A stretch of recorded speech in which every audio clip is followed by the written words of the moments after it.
So at Blackfriars in central London, you've got the road bridge here, and then you've got the railway station and railway bridge here. Except you've got these red pillars, abutments left over, obviously part of an old crossing.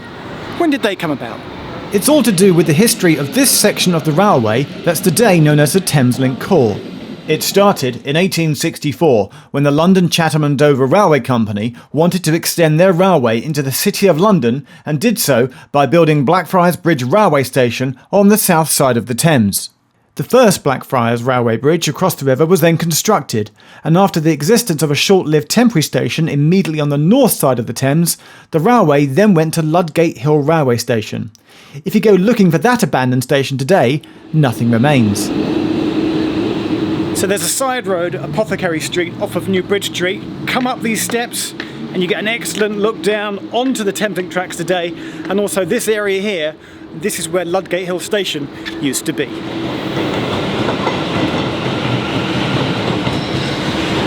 Eight years later, and another new station opened up in the area, Holborn Viaduct, only a short distance north from Ludgate Hill. It was built high up above street level, although on the line through to Farringdon there were low-level platforms, which were first called Snow Hill Station, but later renamed to Holborn Viaduct Low Level.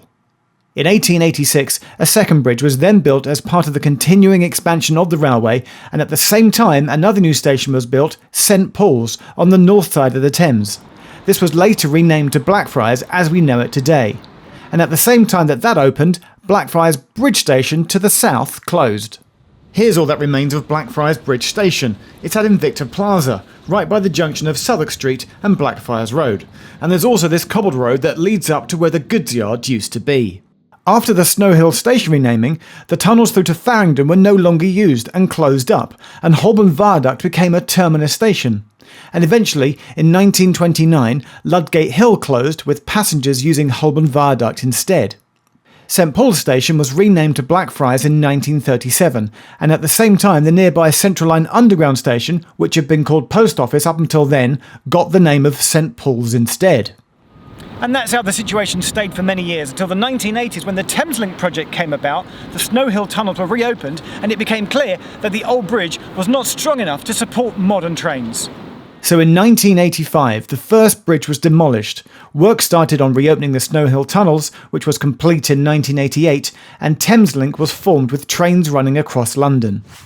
As part of this project, Holborn Viaduct Station was closed in 1990, and again, if you go looking for it today, there's really nothing to see.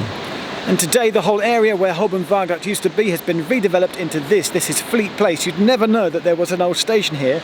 Behind me there is a slight clue that building can be seen in old photos, which do corroborate that I'm standing in the place where the platforms and the tracks used to be. Instead of Holborn Viaduct, a new station was built, St Paul's Thameslink, with the northern entrance to that station being located where Holborn Viaduct had been, and the southern entrance being close to where Ludgate Hill had been. Oh, but you'll know it today as City Thameslink, as that's what it was renamed to just a year later in 1991. And remember here at Ludgate Circus going up Ludgate Hill, the railway used to run on a viaduct just about there, which means when they came to do the Thameslink works, they demolished the viaduct and then dug the new box where the new station would be, all in about 2 weeks. An incredible feat of engineering. And so that's why these red bridge supports are still here, part of the original Blackfriars Railway Bridge from 1864 and demolished in 1985. There's still one more bit of history to talk about with Thameslink though. And that's that in 2012 the Thameslink programme brought a whole bunch of upgrades and improvement to the Thameslink Railway in this area, including here at Blackfriars Station. Just over there there's a new southern entrance on the south side of the Thames. You can now get in on either side of the river, not that far actually from the original 1864 Blackfriars Bridge Station. Also, the 3 rows of red abutments that were left over from the original 1864 bridge, well, one of them has been used to allow the station here to be widened, supporting 2 new platforms and tracks there. So you could argue that a little bit of the original bridge is still in use.